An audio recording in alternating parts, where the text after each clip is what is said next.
How do you respond to hate mail as an author? Whether you've gotten hate mail in the past or it's just a matter of time until some critic, maybe some troll, some hater comes out and criticizes your writing, what do you do in response to that? Well, this is what someone was asking about on Reddit under the self-publish subreddit. And they got this piece of hate mail. At least that's what it was according to them.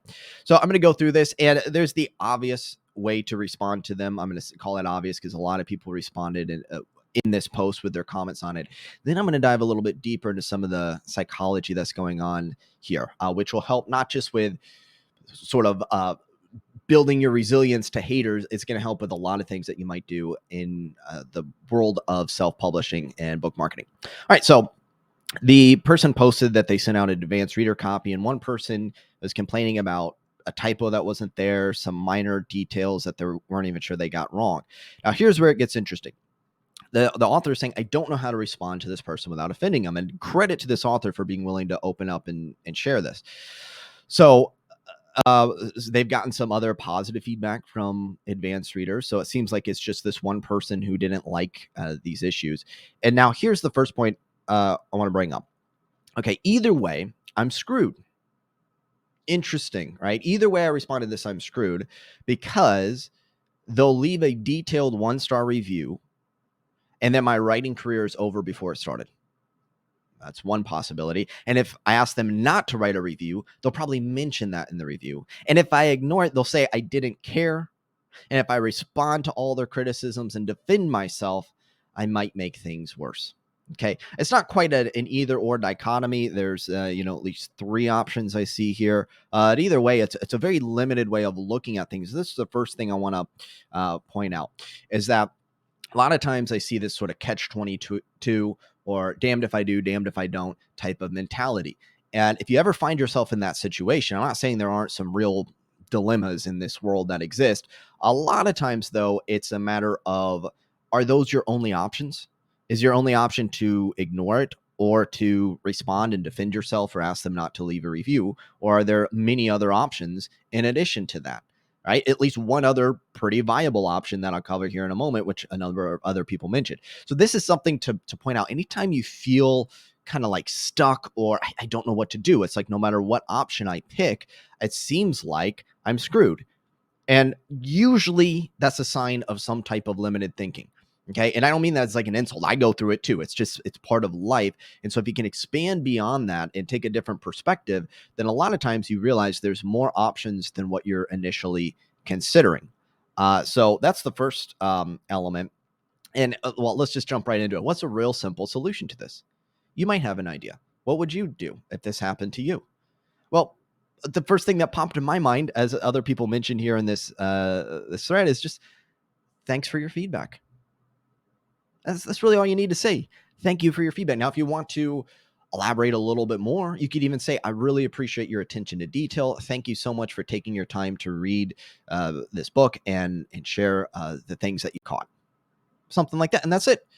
And that's all you got to do. It seems kind of obvious to me. And yet what happens is if we get in these highly emotional states, and the next point I'll cover here is like catastrophizing. I think that might be a word. Like you're making a potential catastrophe no matter what happens. If you do that, then it kind of shuts down your thinking. So if you look at it, you go, just thanks for your feedback. That's all you really need to do when someone sends you some negative feedback. Another thing to point out, not necessarily in this case because it is an advanced reader, but if some troll sends you just a hater comment or whatever, it's amazing to me how many people don't realize that you can just block them. You don't have to respond to everyone. Okay, now I understand, again, this is an advanced reader, so maybe you do feel a responsibility to respond to them. But if it's just some random critic out there, you can block people. You can just ignore them. You don't have to respond to every email that comes in. There's a profound sense of peace when you can just ignore people, right? And that's not being disrespectful. We're talking about people who are legitimate haters or trolls. If someone's offering you, though, constructive criticism, and you've asked for that criticism, all you got to do is thank them for it. Now, this next thing that I want to point out, and this is really why I wanted to create the video, a couple things here, is just this idea that I'm screwed because they'll leave a detailed 1-star review and then my writing career is over before it started. that's probably not going to happen. If your writing career is destroyed by a single 1-star review, it didn't have much of a foundation, in which case the focus is on what you can control. And so one thing is just questioning the stories that you tell yourself. Is your writing career really going to be open because of a single 1-star review? Have you ever seen really successful authors who've gotten a 1-star review? Oh, but Derek, what if it's my first review? So what? You don't get 10 other reviews that are positive because you have these other advanced readers who are giving you positive feedback. So just questioning that sort of stuff where you go, what's the worst that can really happen? Is it really true that your writing career is going to be over because of that? Now, I find it sometimes easier to look at what someone else posts like this and be objective about it. The bigger challenge is when it's your own emotional things that you're going through and visualizing, like what kind of future are you visualizing?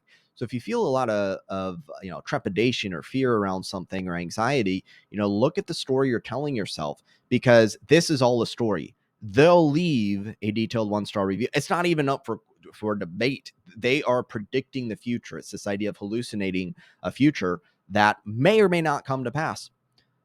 And even if they do leave a 1-star, is your writing career over? And if your writing career is over because of a single 1-star review, it's probably not the 1-star review that did it, right? So being able to notice the stories that you tell yourself and asking yourself, am I making a catastrophe out of this? Am I predicting some sort of doomsday scenario that's not likely to come to pass?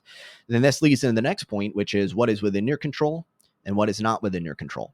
And negative reviews are one of those things that are not entirely within your control. Some people might read your book and leave a negative review. One of the reviews I like to post is when someone left a 1-star review on one of my books because they thought it was a Deepak Chopra book. They somehow confused Derek Depker for Deepak Chopra, and therefore they left a 1-star review. And I just think it's funny, right? It's not likely going to kill book sales if people see silly 1-star reviews like that. In fact, the occasional 1-star review can actually enhance the credibility of your overall reviews because they see it's not just, a bunch of 5-star reviews. It seems more legit. So coming back to the idea of locus of control, though, going, what can I control? I can't control if maybe this person does leave a 1-star review. What I can do is get more people who do enjoy the book, because you have people who do enjoy it. First of all, you can take any feedback and actually make changes to the manuscript. Secondly, you can get it more in the hands of people who do enjoy the book, and then you can motivate them or remind them. You can't force them, but do what you can to motivate them to leave positive reviews, right? And I always just ask for honest reviews. If someone didn't like it, I want them to say they didn't like it. If someone did like it, I want them to say they did like it. I don't care, because I know that in the end, if enough people who are a good fit for the book read it and review it, in the aggregate, there's going to be more positive reviews than negative reviews, right? And that's what I want. So focus on what you can control. You're not going to eliminate all the negative reviews. You can potentially increase the number of positive reviews. And finally, we come to this point here, which is a deeper issue. Is something that I think most reasonable people are going to struggle with this. I know I certainly, trying to weigh this out, which is, what do you do when you get different people telling you different things? Some people love it. Some people hate it. So you get 10 people offering you feedback and they all say 10 different things. I remember Tim Ferriss talking about this. Like, he was giving it an early reader copy, I think, of one of his books. Maybe it was Tools of Titans or something like that, to different people. And one person would be like, I love this chapter, like, cut out this other chapter. And someone would say the opposite. The chapter that the first person said to cut out, that was like their favorite chapter. The chapter that they said to leave in, that was their least favorite, right? So it's like you hear all these conflicting ideas. What do you do? Because if you just go, I'm going to do whatever I want to do, who cares about the feedback? Well, that can lead to that kind of delusional author who's not open to feedback. At the same time, if you're completely open to feedback, you could be pulled in 10 different directions by 10 different pieces of feedback. So what do you do? And this is something that I believe that there is a benefit to maintaining a sort of tension here. Ultimately, though, it is going to come back to your choice. What do you want to do with this? And really asking yourself the question, who doesn't like it and who does like it? And if you go, well, actually, the people who don't like it aren't really my ideal readers, or they're not the kind of people that I want to appeal to, then that would give you some feedback that, hey, I don't need to take their feedback as seriously. Maybe if they point out an obvious mistake, I can correct it, but I'm not going to try to cater to people who aren't my ideal readers. Well, Derek, what if I don't know who my ideal readers are?